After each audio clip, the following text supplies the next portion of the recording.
지난 시간 우리는 11조를 함께 살펴봤습니다. 여러분 2주간 헌금설교 들으셨는데 지난주 이제 11조 들으셨죠? 여러분 11조가 뭐였습니까? 11조 그냥 내가 가지고 있는 물질 중에 일부를 하나님께 드리는 것이 아니라 나라고 하는 존재 자체를 하나님께 드리는 행위다라고 했었죠. 여러분 하나님은 우리가 바치는 물질에는 별로 관심이 없습니다. 왜 관심이 없습니까? 하나님께서 이 모든 만물을 창조하신 분이시기 때문에 그렇죠. 오히려 그 물질을 바치는 우리에게 관심이 많습니다. 때문에 우리는 헌금을 할 때마다 자신의 신앙을 바르게 고백할 수 있어야 합니다. 하나님, 저는 하나님이 아니면은 안 됩니다. 주님, 저는 주님의 것이오니 주님의 말씀에만 순종하며 살게 해 주십시오. 여러분 그런 고백 아래에서 하는 게 바로 11조 또 헌금입니다.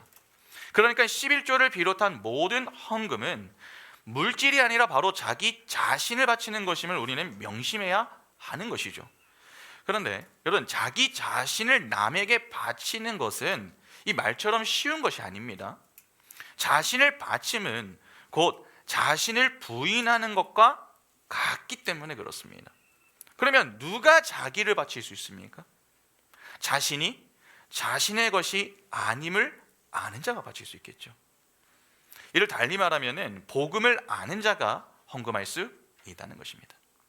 이 주간 제가 헌금에 관한 설교를 한 것은 다른 이유가 아닙니다. 여러분 복음을 설교하기 위함 때문입니다. 개척 이후에 계속해서 우리는 교회에 관한 내용들을 살펴보고 있습니다. 전에 말씀을 드렸듯이 교회에서 치리와 말씀을 전하는 목사는 바른 진리를 전해야 할 의무를 가지고 있다, 그렇게 말씀드렸습니다. 그래서 목회자들은 매주 말씀을 준비하여 양떼에게 그 말씀의 꼴을 먹입니다. 여러분 그것이 바로 목사의 설교입니다. 양떼의 건강을 책임지는 문제이기 때문에 이 목사의 설교는 매우 중요합니다.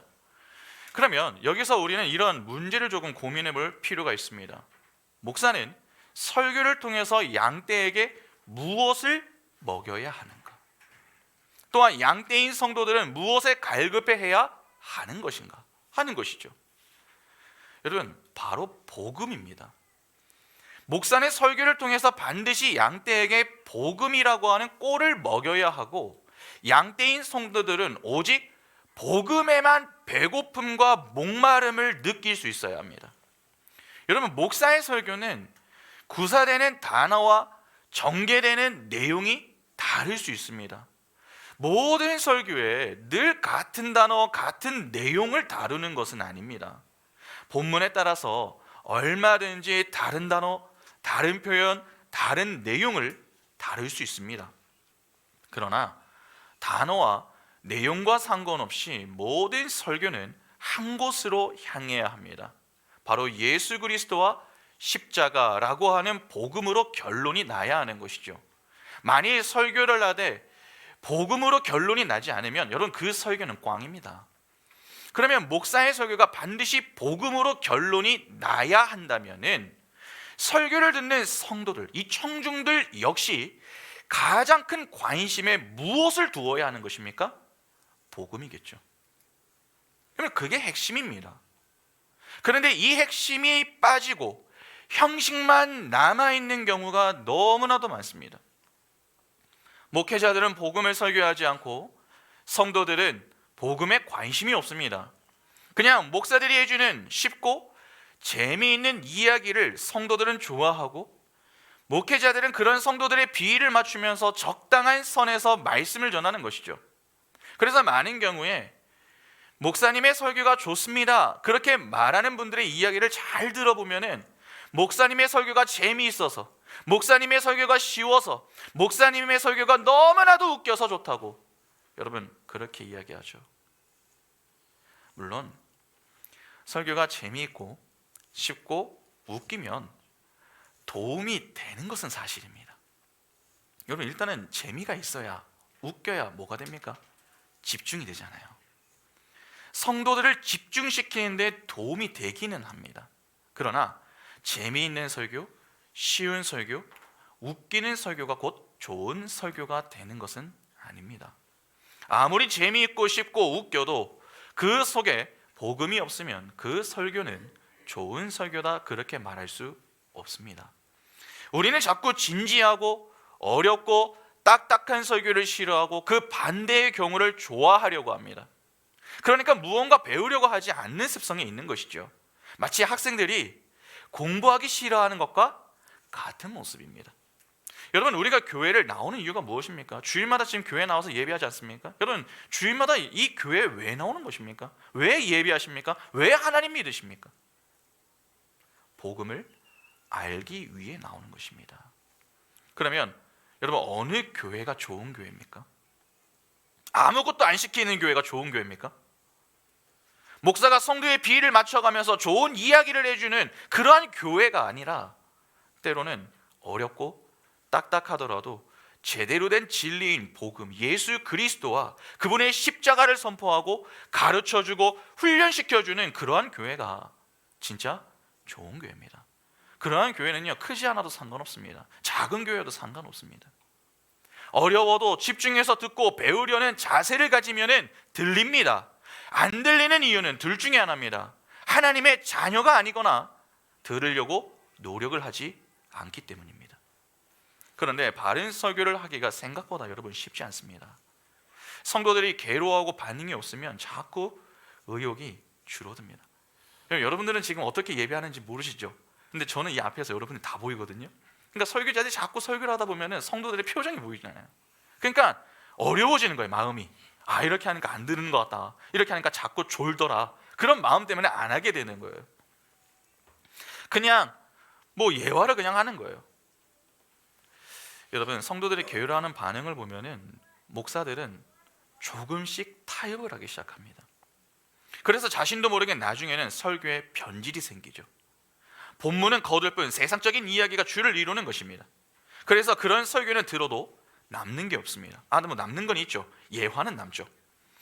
예화 중 재미있던 그러한 내용 소수만 기억에 남을 뿐 그 외에 남는 것은 하나도 없습니다. 여러분, 우리는 말씀을 들으면 무엇이 남습니까? 제가 이번 주에 전에 이제 사역을 했었던 이제 교회에서 청소년부 때 가르쳤던 친구들이 영국에 갔다가 이제 엄마하고 같이 교회에 왔습니다. 그래서 지민이하고 지아가 이제 인사를 하겠다고 찾아왔었는데 이제 밥도 같이 먹고 교회 구경도 좀 시켜주고 차를 같이 마시면서 대화를 나누는데 갑자기 지민이가 손을 번쩍 들더니 생각나는 게 뭐가 있어? 했는데 갑자기 손을 번쩍 들더니 자기 부인! 막 이러는 거예요. 그러니까 제가 매주마다 설교하면서 그 자기 부인에 관한 어떤 메시지를 던져주니까 그 친구가 영국에 가서도 자꾸 기억에 남았던 거 딱 하나였던 거예요. 자기 부인. 그러니까 그거를 늘 생각하고 있었던 거죠. 여러분들은 어떠세요? 매주 지금 금요일, 주일에 설교를 듣고 계시잖아요. 근데 그 듣고 계시는 그 설교 가운데 무엇이 기억에 남으십니까? 예수와 그분의 십자가라고 하는 복음입니까? 아니면 그 외에 다른 것입니까? 신덕산교회를 개척하고 지금까지 제가 많은 설교를 한 건 아니지만 지금까지 제가 한 모든 설교는 딱 한 가지를 설명하기 위한 것이었습니다. 바로 복음을 설명하기 위한 것들입니다. 복음이라는 하나의 진리를 설명하기 위해서 다양한 각도로 접근하여 말씀을 전하고 있는 것이죠. 그러니까 우리가 늘 기억에 남아야 할 것은 다른 게 아닙니다. 예수와 그분의 십자가, 즉 복음만이 기억에 남아야 합니다. 그러면 자연스럽게 우리는 이런 질문을 던질 수 있습니다. 우리가 복음을 더 잘 이해하려면 어떻게 해야 합니까? 우리가 복음을 잘 이해하기 위해 필요한 것이 도대체 무엇입니까? 하는 것이죠. 여러분, 많은 것이 있습니다. 그러나 그 중에서도 1차 수신자들의 상황을 잘 이해하는 배경이 좀 필요합니다. 잘 아시다시피 우리는 성경의 1차 독자가 아닙니다. 우리는 2차 독자입니다. 때문에 2차 독자인 우리는 1차 독자의 상황을 알아야 우리의 상황에 맞게 적용을 할 수 있는 것이죠. 아무리 주옥 같은 구절이요 또 우리가 좋아하는 내용이라도 본래의 의미를 모르면 엉뚱하게 해석하고 엉뚱하게 적용할 수 있습니다. 실제 이러한 문제가 상당히 심각합니다. 그러나 그럼에도 불구하고 이에 대한 문제의식을 갖고 지내는 분들은 별로 없습니다. 그래서 오늘은 우리가 말씀을 통해서 자주 듣고 보는 생명, 삶, 죽음, 복음, 의, 이러한 우리가 좀 다소 추상적이고 철학적인 개념들에 대해서 좀 살펴보려고 합니다. 여러분 지금부터 좀 집중해서 잘 따라오셔야 됩니다. 일단 먼저 히브리 사람들의 삶과 죽음에 관한 개념부터 살펴보겠습니다. 성경에서는 살았다라고 하는 말과 죽었다라고 하는 말이 상당히 많이 등장합니다. 우리 역시 이 내용을 자주 듣지 않습니까? 우리가 죄로 인해 죽었다. 예수 안에서 우리가 다시 살았다. 그렇게 이야기를 합니다. 그런데 우리가 사용하는 살았다와 죽었다의 개념과 히브리 사람들이 사용하는 개념은요 조금 다릅니다. 사실 히브리 사람들의 삶과 죽음에 관한 개념을 잘 이해하면은 복음을 더 잘 이해할 수 있습니다. 여러분 창세기 2장 7절을 보겠습니다. 여호와 하나님이 땅의 흙으로 사람을 지으시고 생기를 그 코에 불어 넣으시니 사람이 생명이 된지라. 하나님이 흙으로 사람을 창조하셨습니다. 그리고 그 지으신 존재에 생기를 불어 넣으시죠. 그 생기를 불어 넣으셨더니 생명이 되었습니다. 그러니까 존재가 살아있는 존재가 되었다라는 것이죠. 그런데 우리는 헬라 문명을 받다가 보니까 이 내용을 이렇게 이해합니다. 하나님이 흙으로 사람을 만들어 놓으셨습니다. 살아있는 존재가 되기 전에 존재를 만들어 놓으신 것이죠. 그 사람은 마치 인형과 같은 것입니다. 눈동자가 있으나 움직임이 없고 팔이 있으나 사용을 하지 못합니다. 그런데 거기에 생기를 불어 넣으시니까 그 존재가 살아서 갑자기 막 눈동자가 움직이고 팔도 쓸 수 있는 이 살아있는 존재가 되었다는 것이죠. 여러분 보통 많은 경우 이렇게 이해를 합니다. 그러나 히브리 사람들은 그런 의미로 이해하지 않습니다. 히브리 사람들이 사용하는 존재라고 하는 이 말의 개념은 육신과 정신, 성품, 인격 등 사람이 사람이기 위해 필요한 모든 영적, 육적 요소를 다 포함합니다. 그러니까 김신덕이라고 하는 자가 김신덕이기 위한 모든 외양, 성품, 인격, 의식, 무의식 모두를 존재라고 한다는 것입니다. 히브리 사람들은 이 존재라고 하는 단어를 영이라고 부르기도 하고 마음이라는 말과도 섞어서 사용합니다. 그러니까 존재, 영, 마음이라고 하는 단어들을 히브리 사람들은 생명, 생기, 호흡, 영혼, 기운, 존재 등으로 막 혼용해서 섞어서 사용하는 것입니다. 물론 그 말들이 섞어서 사용한다고 동의어라는 말은 아닙니다. 영이라고 하는 단어는 존재가 어떤 일을 수행하는 힘을 말합니다. 그리고 마음이라고 하는 것은 존재가 어떤 것을 기획하고 의도하고 계획하는 역할을 이야기합니다. 존재는 영이나 마음을 다 포함한 전체 존재를 가리킵니다. 그러니까 기능적인 면에서 조금 다른 것이죠. 여러분 삼위일체 하나님을 잘 한번 생각해 보시기 바랍니다. 성부 하나님, 성자 하나님, 성령 하나님, 이 세 분이 계시죠. 그 세 분은 우리의 구원에 있어서 각기 다른 기능의 일을 하셨습니다. 성부 하나님이 계획을 하셨고 성자 하나님은 실행에 옮기셨죠. 그리고 성령 하나님이 적용해 나가셨습니다. 그런데 이 세 분 하나님은 그냥 하나님으로 대표됩니다. 그러나 기능은 같지 않습니다.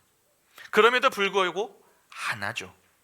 그리고 그 하나님은 예수라고도 불립니다. 그 하나님은 성령으로도 불립니다. 히브리 사람들의 존재에 대한 개념이 바로 이렇습니다. 그러니까 존재라고 하는 말은 영과 마음을 포함하고 있어서 때로는 존재를 영이라고 부를 수도 있고 마음이라고도 부를 수 있는 것입니다. 이런 사상 때문에 우리는 어렵게 느껴지는 이 삼위일체에 대한 어떤 개념 자체가 그들에게는 아주 쉽게 이해가 되었던 것이죠. 그래서 그들이 안다라고 하면은 여러분 그냥 피상적으로 어떤 대상을 가볍게 아는 정도를 의미하지 않았습니다. 결혼한 부부의 관계처럼 그 대상을 완전히 이해하고 자기 존재 속으로 끌어들인 것을 바로 안다라고 이야기했습니다. 그러니까 아주 깊은 우정과 사랑의 관계를 안다고 표현하는 것이죠. 육체와 영혼과 생각, 여러분 이것을 따로 떨어뜨려서 생각하지 않은 것입니다. 그런 점에서 우리가 즐겨 사용하는 묵상한다라고 하는 개념도 비슷합니다. 우리는 묵상이라고 하면은 단지 눈으로 보고 생각하고 고민하는 것 정도로 이해를 하죠. 시편 1편 1절과 2절을 한번 보시기 바랍니다. 복 있는 사람은 악인들의 꾀를 따르지 아니하며 죄인들의 길에 서지 아니하며 오만한 자들의 자리에 앉지 아니하고 오직 여호와의 율법을 즐거워하여 그의 율법을 주야로 묵상하는도다. 여기 보면은 사람은 여호와의 율법을 주야로 묵상한다 그렇게 나옵니다. 그것을 우리는 성경을 깊이 읽고 깊이 생각하고 깊이 고민하는 것으로 생각을 하죠. 그러나 히브리 사람들이 묵상한다라고 이야기를 할 때에는 그냥 육신의 눈으로 보고 머리로 생각하는 것만을 이야기하지 않습니다. 그것을 적용하고 실천하는 것까지 모두를 포함한 것으로 여겼습니다. 왜냐하면 존재는 의식과 무의식 그리고 육신을 포함한 모든 것을 의미한다 그렇게 생각을 했기 때문입니다. 서구 사상은 무의식 상태에서 죄를 지은 것은 사실상의 죄 그렇게 보지 않습니다.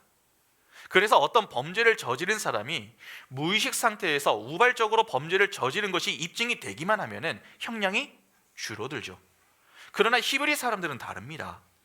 의식이나 무의식이나 그것은 모두 존재의 것이기 때문에 그 존재가 죄를 지으면 책임을 져야 합니다.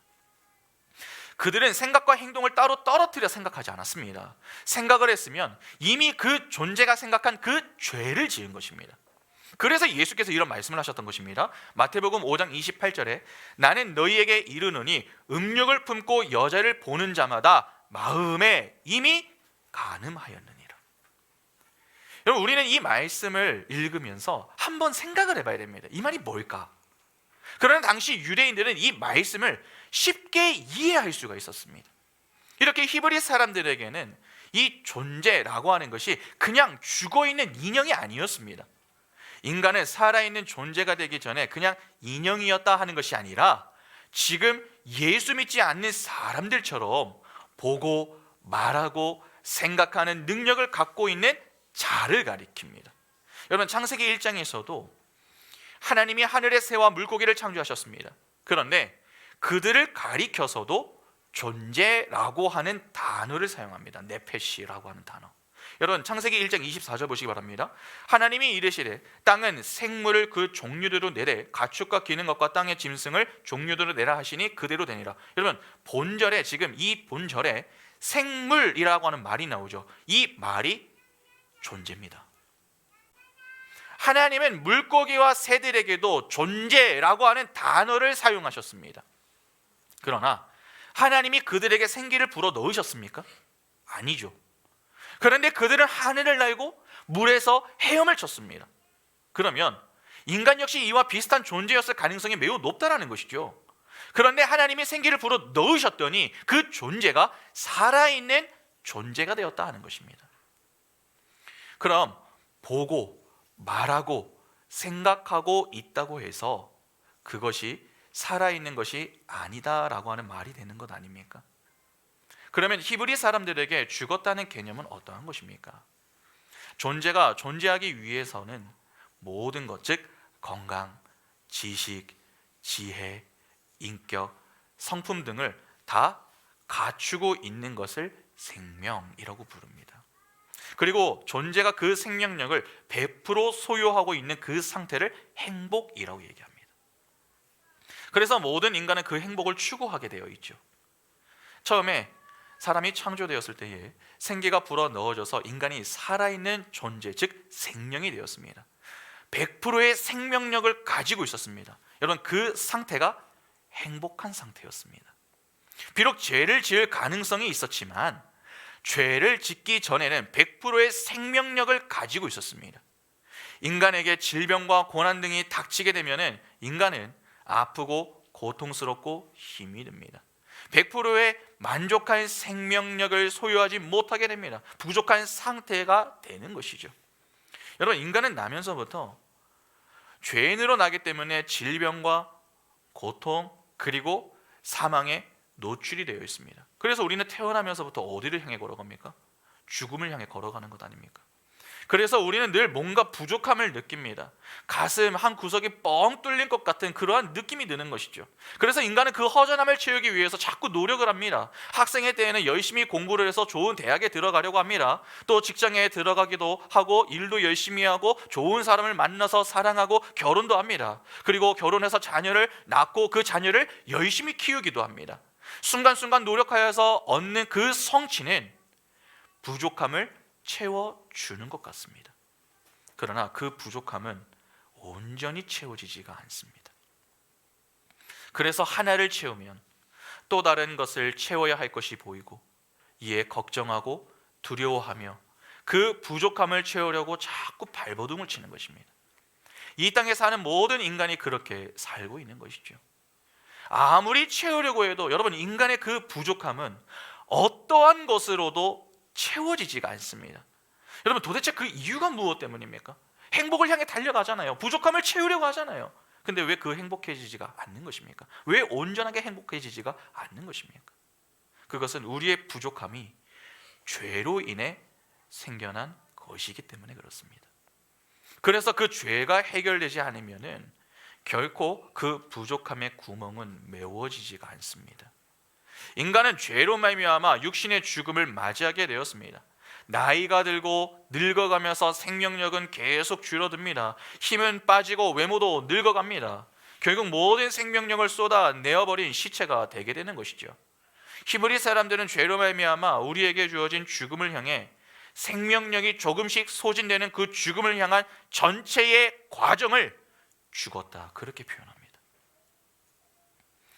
이스라엘이 가나안에 들어가기 전에 할례를 행했던 것 혹시 기억나십니까? 여러분, 할례는 남자의 생식기의 표피를 베어내는 것입니다. 오늘날의 포경수술과 유사하다, 그렇게 보시면 됩니다. 남자들이 매우 고통스러워하죠. 여호수아 5장 8절 보시면 또 그 모든 백성에게 할례 행하기를 마침에 백성이 진중 각 처소에 머물며 낫기를 기다릴 때에, 여러분, 본절에 낫기를 기다릴 때에 라고 하는 어구가 나옵니다. 이 내용이 그들이 살아나기를 기다렸다라고 하는 내용입니다. 이렇게 히브리 사람들은 생명력이 꽉 차 있지 않고 죽음으로 향해 가는 그 모든 과정에 있는 자들을 죽은 자 혹은 약한 자, 병든 자, 그렇게 이야기하는 것입니다. 화면 넘겨주셔도 됩니다. 아담 이후의 모든 인간은 죄의 삭스로 사망이라는 저주를 받았습니다. 그래서 모든 인간은 죽게 되어 있습니다. 여러분, 한 번 태어나면 죽게 되어 있습니다. 누구나 그 죽음을 피해갈 수가 없습니다. 그 죽음을 향해 매일 조금씩 늙어가고 생명력을 소진해가고 있는 자들을 죽은 자라고 표현하는 것이죠. 그래서 성경은 우리 죄인들을 가리켜서 죄와 허물로 죽은 자라고 이야기하는 것입니다. 에베소서 2장 1절에 그는 허물과 죄로 죽었던 너희를 살리셨도다. 죽어가고 있는 아닙니다. 죽었던입니다. 그런데 모두가 죽어야 하는데 어떤 한 무리가 그 죽음의 길에서 돌이켜 살아났다. 성경은 그렇게 이야기합니다. 그러니까 지구상에는 딱 두 부류의 사람이 존재하는 것입니다. 죽은 자와 살아난 자, 그 둘밖에 없습니다. 겉으로 보면 아무도 모릅니다. 누가 누구인지. 여러분, 누군가 비행기를 타기 위해서 요 가까운 김포공항을 갔다고 한번 생각을 해볼까요? 그런데 시간이 남아가지고 배가 고프니까 이 공항에 있는 식당에 들어가서 수많은 사람들과 함께 자리에 앉아서 밥을 먹었습니다. 그러면 생각해 보시기 바랍니다. 많은 사람들이 그 자리에서 함께 식사를 하고 있는 그 모양과 행위는 같죠. 그러나 그 행위와 모양이 비슷하다고 해서 가는 목적지가 같습니까? 목적지는 다 다릅니다. 누군가는 제주도로 내려가는 비행기를 타는 사람이 있을 수도 있는 것이고, 또 누군가는 중국이나 홍콩으로 올라가는 비행기를 타는 사람이 있을 수도 있는 것이죠. 그러니까 어떤 사람은 죽어가고 있고 또 어떤 사람은 살아나고 있는 것입니다. 그런데 여기서 우리가 또 하나 알아두어야 할 개념이 있습니다. 히브리 사람들은 어떤 존재가 살아있는 존재가 되기 위해 필요한 모든 생명력, 이것을 가리켜서 복이라고 했습니다. 우리가 생각하는 복의 개념하고 완전히 다릅니다. 여러분, 창세기 1장 21절과 22절 보시기 바랍니다. 하나님이 큰 바다, 짐승들과 물에서 번성하여 움직이는 모든 생물을 그 종류대로, 날개 있는 모든 새를 그 종류대로 창조하시니 하나님이 보시기에 좋았더라. 하나님이 그들에게 복을 주시며 이르시되 생육하고 번성하여 여러 바닷물에 충만하라. 새들도 땅에 번성하라 하시니라. 여러분, 본절을 유의해서 보시기 바랍니다. 방금 읽은 이 두 구절을. 하나님이 새하고 물고기를 창조하시고 그들에게 복을 주셨다고 합니다. 하나님이 새와 물고기에 주신 복이 도대체 뭡니까, 여러분? 복을 주셨다고 했잖아요. 뭐 재물입니까? 뭐 자식을 낳거나 성공해 주시겠다, 뭐 그러한 복을 주신 겁니까? 아니죠. 여러분, 성경이 말하는 복은 하나님이 어떤 존재를 만드실 때에 그 존재가 하나님이 의도하신 존재로서 존재하기 위해 필요한 모든 것을 복이라고 하는 것입니다. 세계에 있어서 복은 원래 하나님이 창조하실 때 의도하신 그대로 하늘을 잘 날아다니면 복을 받은 것입니다. 물고기가 원래 하나님의 의도하신 대로 물에서 잘 헤엄쳐 다니면은 그 존재가 복을 받은 것입니다. 그래서 새와 물고기를 만드시고 그들에게 복을 주셨다, 그렇게 말씀하는 거죠. 그런데 그 존재가 존재하게 되는 복은 여러분 누가 주시는 겁니까? 하나님이 주시는 겁니다. 그래서 히브리 사람들에게 있어서 이 복을 받았다라고 하는 말은 하나님과 함께 한다라고 하는 말하고 동의어로 사용이 됐습니다. 모든 존재는 하나님이 주신 복으로 행복하게 되어 있었습니다. 그래서 구약에서는 하나님이 존재에게 주신 복, 그 생명력으로 말미암아 생겨나는 것을 부유함, 건강, 지식, 오래 사는 것 등으로 표현해 놓은 것입니다. 이는 분명 하나님이 주신 복의 결과물입니다. 사람들은 그러한 것이 있으면 잠깐이지만 행복해하죠. 그런데 그 복은 여러분, 하나님이 우리와 함께 하실 때에만 참 복이 됩니다. 히브리 사람들에게 있어서 복을 받았다라고 하는 말과 하나님이 함께 하신다고 하는 말은 동의어라고 했습니다. 그래서 복은 하나님이 함께 하실 때에 참 복이 되는 것입니다. 그런데 인간이 죄를 짓자 하나님이 떠나셨죠. 그러나 인간을 바로 죽여버리지 않으셨습니다. 인간에게 여전히 한시적인 생명력을 남겨놓고 떠나셨습니다. 그래서 인간이 살아있을 동안에 하나님이 주신 그 복이 파생물인 복의 모양으로 나타납니다. 여러분, 지금 들은 이야기를 다시 한번 말씀드려볼게요. 잘 들어보세요. 하나님이 인간을 창조하시고서 인간들에게 복을 주셨습니다. 창세기 1장 28절 보시면 하나님이 그들에게 복을 주시며 하나님이 그들에게 이르시되 생육하고 번성하여 땅에 충만하라. 땅을 정복하라. 바다의 물고기와 하늘의 새와 땅에 움직이는 모든 생물을 다스리라 하시니라. 분명히 복을 주셨어요. 하나님은 인간을 하나님의 형상대로 창조하셨고 인간들에게 너희는 이렇게 살아라 하는 의도하심이 분명히 그 속에 있었습니다. 그래서 하나님이 그 존재에게 그렇게 살 수 있는 능력도 주셨습니다. 하나님이 의도하신 대로 살아내기 위해 필요한 모든 것, 그것이 바로 복입니다. 그것을 그들은 생명이라고 표현을 합니다.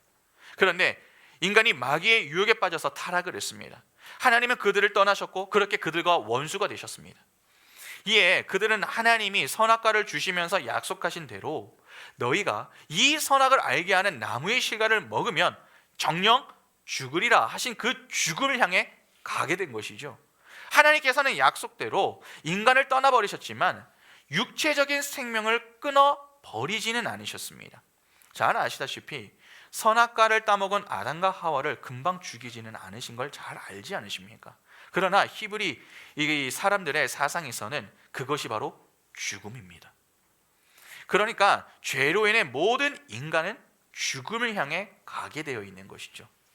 다만 그 죽음에 이르기까지 인간에게 한시적인 생명력이 부여되어 있습니다.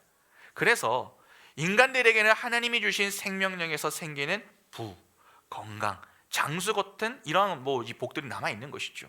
보여지는 것입니다. 그렇게. 그러나 그것들은 하나님이 떠나버린 죽음을 향해 돌진하여 소멸되어가는 복의 모양일 뿐입니다. 왜? 그 속에 누가 없습니까?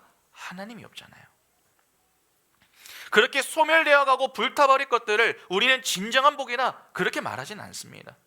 하나님이 떠난 복의 모양들은 제로섬의 법칙 아래에 있게 됩니다. 누군가가 부자가 되기 위해서는 다른 누군가가 가난해지게 되어 있습니다. 누군가가 높이 올라가기 위해서는 누군가를 밟아야 합니다. 누군가 시험에 붙기 위해서는 누군가가 떨어져야 합니다.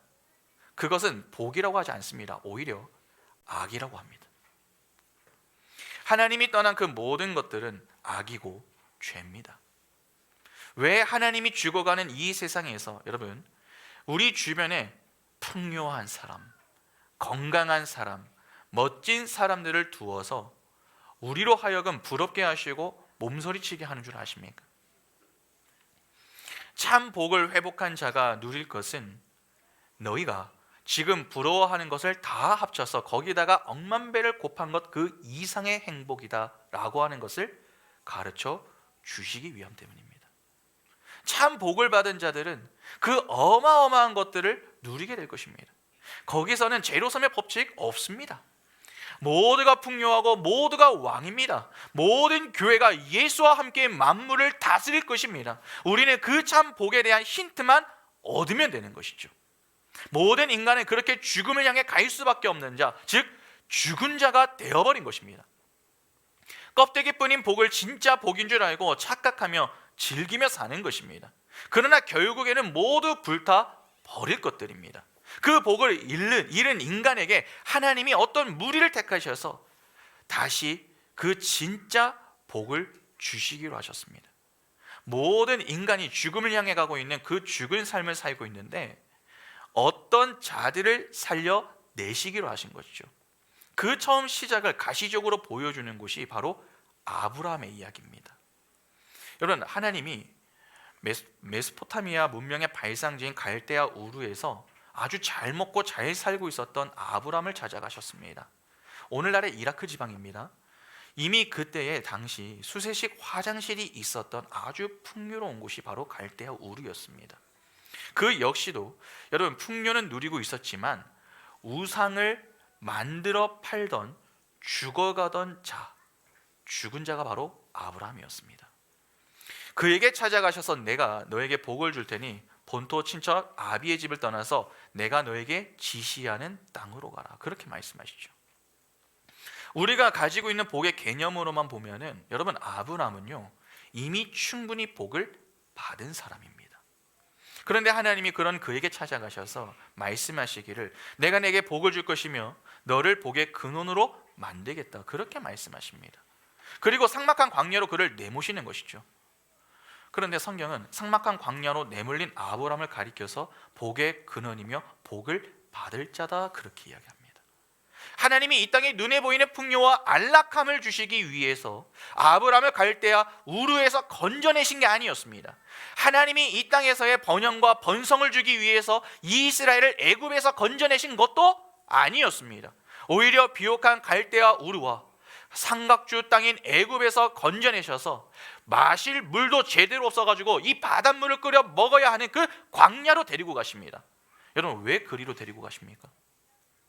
진짜 복을 주기 위해서입니다. 아까 히브리 사람들에게 복음의 개념이 뭐라고 했습니까?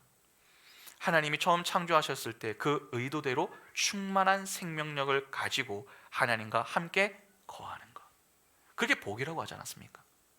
바로 그 복을 주기 위해서였습니다. 그러니까 우리가 이 땅에서 조금 못 배우고 조금 못 살고 조금 못생겼다고 야, 나 이번 생 망했다, 나 복이 너무 없는 것 같다, 여러분 그런 말 함부로 하시면 안 됩니다. 그렇게 자꾸 말하는 분들은 성경이 말씀하는 복이 뭔지 몰라도 단단히 모르는 것입니다. 여러분 우리가 좋아하는 산상수훈 있죠. 그 내용을 한번 보시겠습니까? 마태복음 5장 3절부터 10절 보시면 심령이 가난한 자는 복이 있나니 천국에 그들의 것이며 애통하는 자는 복이 있나니 그들이 위로를 받을 것이요 온유한 자는 복이 있나니 그들이 땅을 기업으로 받을 것이며 의에 줄이고 목마른 자는 복이 있나니 그들이 배부를 것이며 긍휼히 여기는 자는 복이 있나니 그들이 긍휼히 여김을 받을 것이며 마음이 청결한 자는 복이 있나니 그들이 하나님을 볼 것이요 화평하게 하는 자는 복이 있나니 그들이 하나님의 아들이라 일컬음을 받을 것이며 의를 위하여 박해를 받은 자는 복이 있나니 천국이 그들의 것입니다. 예수께서 말씀하시는 이 복의 내용들을 가만히 한번 보시기 바랍니다. 세상에서 복으로 여길 만한 내용이 단 하나라도 있습니까? 하나도 없습니다. 우리는 반대로 생각하죠.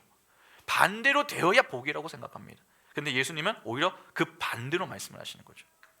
세상적인 시각으로 볼 때에 애통하고 마음이 가난하고 핍박을 받고 그러한 상태에 있는 자들, 그러한 자들은 복도 없고 죄수도 없는 사람들입니다.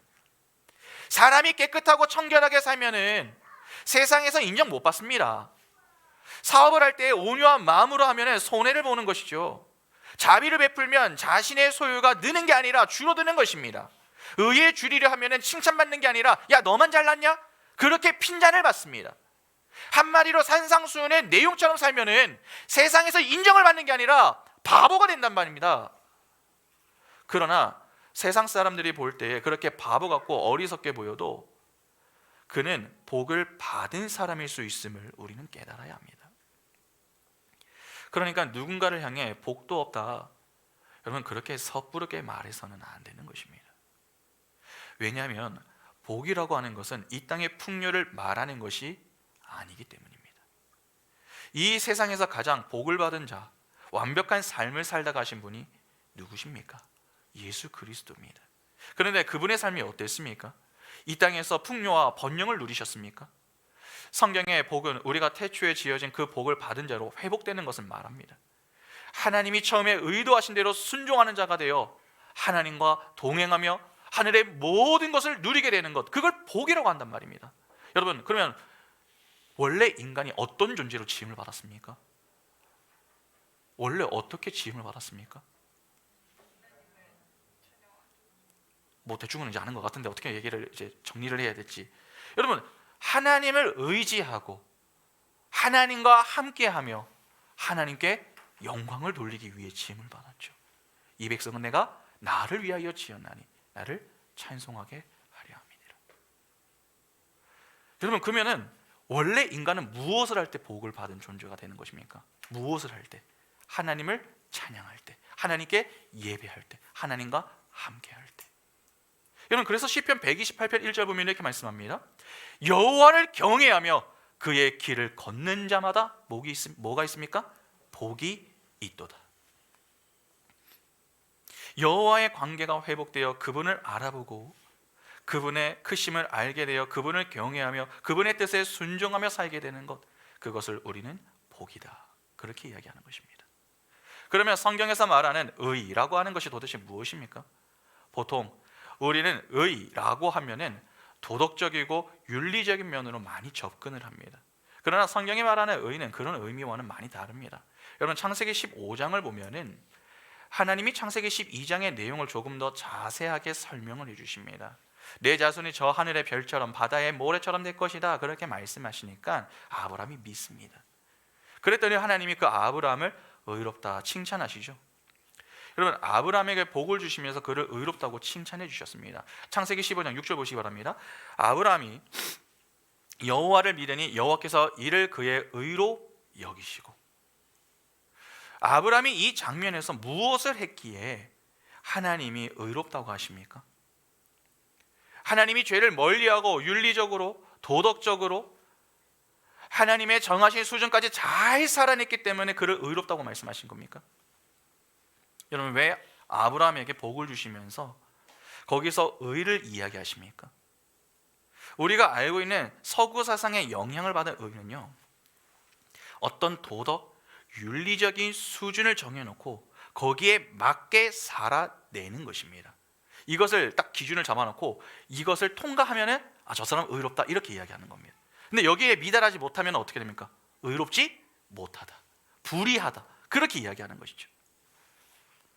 그래서 믿는 자들도 의 하면은 예수께서 우리를 죄를 다 사해 주셨기 때문에 우리는 죄가 없어졌고, 그래서 우리는 의를 얻었다고 도덕적이고 윤리적인 차원을 이해합니다. 그러니까 우리는 착하게 살아야 된다, 자꾸 이렇게 이야기하는 것이죠. 그러나 히브리 사람들에게 있어서 여러분, 의라고 하는 것은 그런 서구의 사고에서 나온 의와는 많이 다릅니다. 히브리 사람들에게 존재는 항상 관계를 갖고 살게 됩니다. 자연과의 관계, 하나님과의 관계, 그런 관계 속에서만 존재할 수 있습니다. 그 관계의 대상이 나에게 요구하는 것이 있게 되겠죠. 여러분, 그러니까 부모 자식 간의 관계에서는 부모가 자식에 대해서 기대하는 게 있고, 또 자식이 부모에게 기대하는 바가 있습니다. 이와 같이 하나님과 인간 관계에서도 상호 요구하는 것이 있겠죠. 인간은 하나님께 순종하고 그분을 의지하며 살아가야 하고, 하나님은 그 인간을 보호하고 사랑하시는 관계의 요구가 있습니다. 그 언약 관계죠. 그게 바로 그 관계가 요구하는 바대로 살아내는 것, 그 관계에 걸맞는 행위를 하고 그 관계의 대상이 원하는 대로 살아주는 것을 의라고 하는 것입니다. 우리가 하나님은 의롭다 그렇게 말을 할 때에 하나님은 죄가 없으시고 도덕적으로 윤리적으로 완전한 분이심을 이야기하는 게 아닙니다. 하나님이 의롭다라고 하는 것은 하나님이 어떤 대상과 맺은 언약의 관계를 끝까지 지키신다는 것입니다. 즉, 하나님은 그 언약의 관계에서 하나님의 역할을 실패치 않으시고 끝까지 해내신다는 것이죠. 이스라엘은 하나님과 언약의 관계로 묶여 있었습니다. 하나님은 영원히 의로우신 분이시죠. 그래서 하나님은 하나님의 의를 보이십니다. 이스라엘의 대적들이 있으면 그 대적들을 물리치시고, 이스라엘 이외의 다른 민족들에게는 피도 눈물도 없는 분처럼 대하십니다. 여러분, 그런데 히브리 사람들은 그것을 의롭다 그렇게 표현했습니다. 사사기 5장을 보면은 하나님이 가나안 왕 야빈과 시스라와 그의 군대를 모두 몰살시킨 이후에 드보라가 찬양을 하는 내용이 나옵니다. 거기에서 드보라가 하나님이 하신 일을 가리켜서 의로우신 일이다 그렇게 이야기를 합니다. 여러분, 사사기 5장 11절 보시기 바랍니다. 활 쏘는 자들의 소리로부터 멀리 떨어진 물 깃는 곳에서도 여호와의 공의로우신 일을 전하라. 이스라엘에서 마을 사람들을 위한 의로우신 일을 노래하라. 그때 여호와의 백성의 성문에 내려갔도다. 여러분, 이상하지 않으세요? 우리의 의에 대한 개념으로 따지면 어떻게 어린아이부터 부녀자까지 모두 몰살시킨 그 하나님을 의롭다고 말할 수 있습니까? 이렇게 히브리 사람들의 의에 대한 개념은 관계를 맺고 살아가는 존재가 그 관계에서 요구하는 삶을 성실하게 살아내는 것을 의라고 합니다. 그래서 당연히 그 의에는 관계 당사자에 대한 이해와 순종과 경외감이 따라오게 되어 있죠. 모든 인간이 타락을 하고 하나님이 그들을 떠나셨습니다. 그들은 진정한 복을 잃어버렸고 썩어짐의 종노릇을 하게 된 사망의 지배를 받은 죽은 자들이 되어버렸습니다. 아브라함도 그 중에 하나였습니다. 그가 어떤 요구를 하지 않았고 어떤 노력도 하지 않았습니다. 그런데 하나님이 그의 마음을 여셨습니다. 그리고 하나님을 알아보게 만드셨습니다. 그리고 그에게 복을 주시겠다고 그 갈대아 우르에서 떠나라 그렇게 말씀하시죠. 아브라함이 어떤 힘에 의해서 그것을 믿게 되었습니다. 그리고 그 말씀에 순종하게 되었습니다. 모든 인간은 하나님과 원수가 되어 하나님의 말씀을 듣지 않습니다. 그런데 아브라함이 순순히 따르겠다 그렇게 대답을 합니다. 그것을 하나님은 의로 여기셨다 하시는 겁니다. 우리도 하나님과의 언약 관계에 놓여 있는 자들입니다. 그런데 아마 어떤 분들은 이렇게 이야기를 하면은, 목사님, 우리가 언제 하나님하고 언약을 맺었습니까? 그렇게 반문하는 분이 계실지 모르겠습니다. 여러분, 하나님은 인간을 만드실 때에 목적이 있으셨습니다. 그러니까 의도가 있었다는 것이죠. 그리고 복을 주시면서 생육하고 번성하여 땅에 충만하라 그렇게 말씀하셨습니다. 그리고 하나님의 말씀에 순종하라 그렇게 명령하셨죠. 우리는 그렇게 살아야 했습니다. 그렇게만 하면 우리는 영원한 나라를 상속받을 수 있었습니다. 그 언약은 인류의 대표인 아담에게 하셨지만은 사실 그것은 우리 전 인류에게 하신 것이었습니다.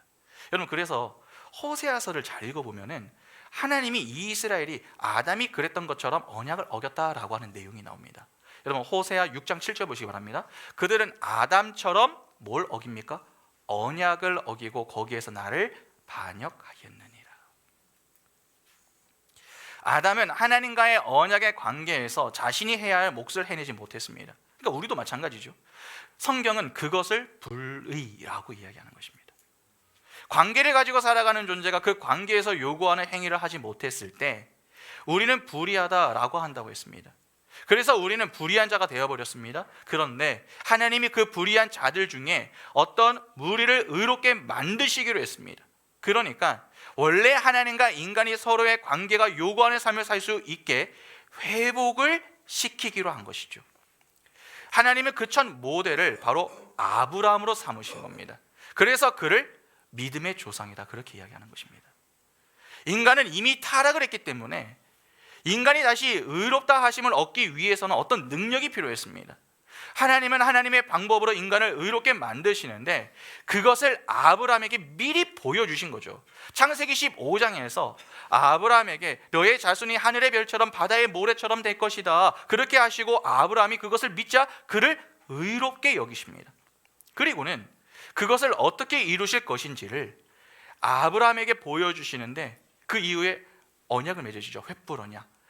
재물을 쪼개놓고 하나님께서 언약을 하십니다. 그리고는 하나님이 홀로 그 쪼갠 고기 사이로 지나가십니다. 히브리 사람 언약 즉 계약을 할 때에 여러분 이 쪼갠 고기 사이로 언약의 당사자가 함께 손을 잡고 걸어가게 되어 있었습니다. 하나님은 하나님의 백성을 다시 원래의 하나님과의 관계로 회복시키기 위해 자신의 목숨을 내놓으신 것이죠. 여러분 원래 이거는 맞지 않습니다. 왜냐하면 그 사이를 걸어가야 할 사람은 아브라함이지 하나님이 아닙니다. 왜? 보통은 언약은 누가 안 지키겠습니까? 힘이 있는 자보다 힘이 없는 자가 안 지키기 때문에. 그러면 원래라면은 아브라함이 지나가셔야 되는데 하나님이 지나가 버리시잖아요. 그러니까 이거는 내가 지킬 거야. 자기를 저주하신 거거든요. 그러면 하나님이 왜 지나가셨을까요? 내가 반드시 이거 지킨다. 그걸 강조하신 거거든요. 여러분 하나님께서 그것을 지키겠다고 약속을 하신 겁니다.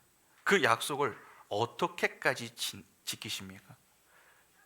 그의 아들 예수 그리스도를 보내어 주시기까지 그 약속을 지키시는 겁니다. 여러분 히브리 사람들 그 언약 계약을 할 때 그 모습대로 하나님은 하지 않으시고 오히려 하나님께서 먼저 그 사이를 지나가심으로 그 약속을 영원히 지키시겠다고 말씀으로만 약속하신 게 아니라 그것을 이루어내신 것이죠. 성취를 내신 겁니다.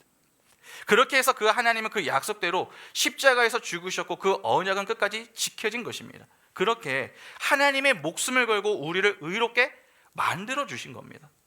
하나님은 예수 그리스도 안에다가 우리를 붙여 버리셨습니다. 그리고 그 예수의 목숨을 끊어버리셨습니다. 그리고 다시 살리셨죠. 우리는 그것을 믿기만 하면 하나님과 관계 회복을 하게 되는 것입니다. 그것을 바로 의롭다 하심을 입는다 그렇게 이야기하는 것입니다.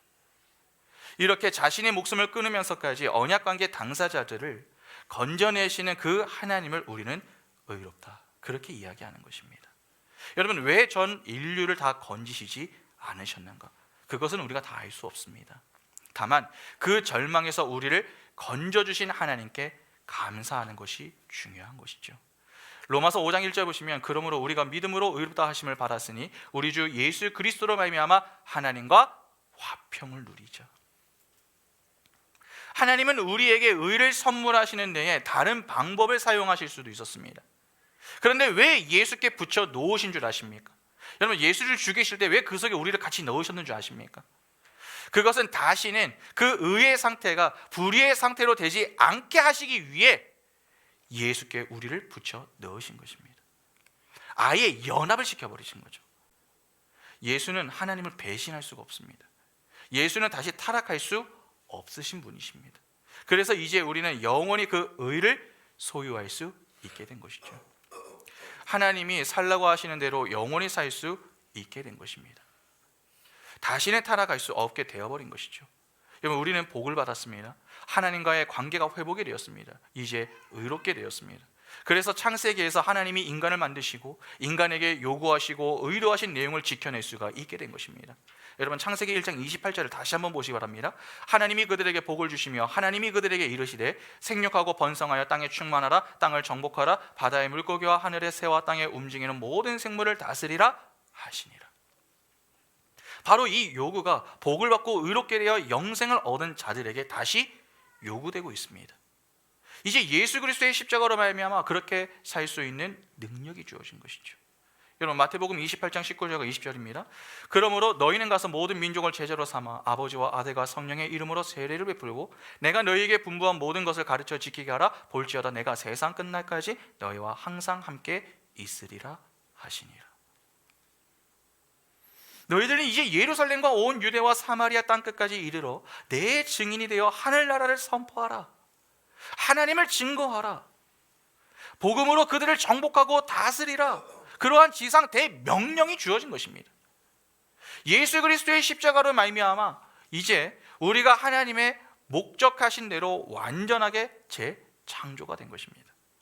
우리는 그렇게 하나님 나라의 백성으로서 그 나라를 자랑하고 그 나라만 소망하며 그 나라로만 위로를 받는 참 복을 받은 의롭다 하심을 받은 하나님과의 관계가 완전히 회복된 영원한 생명을 소유하게 된 교회인 것입니다.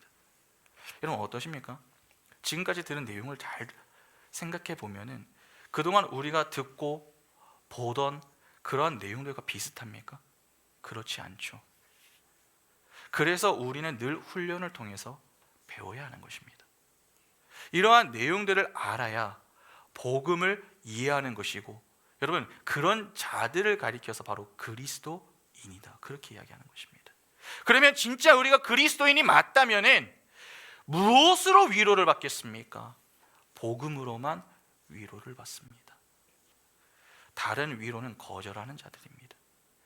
그것들은 겉으로 화려해 보이거나 곧 소멸해 버릴 것이고 다 불타 버릴 것이기 때문에 그런 것들로는 위로를 삼지 않습니다.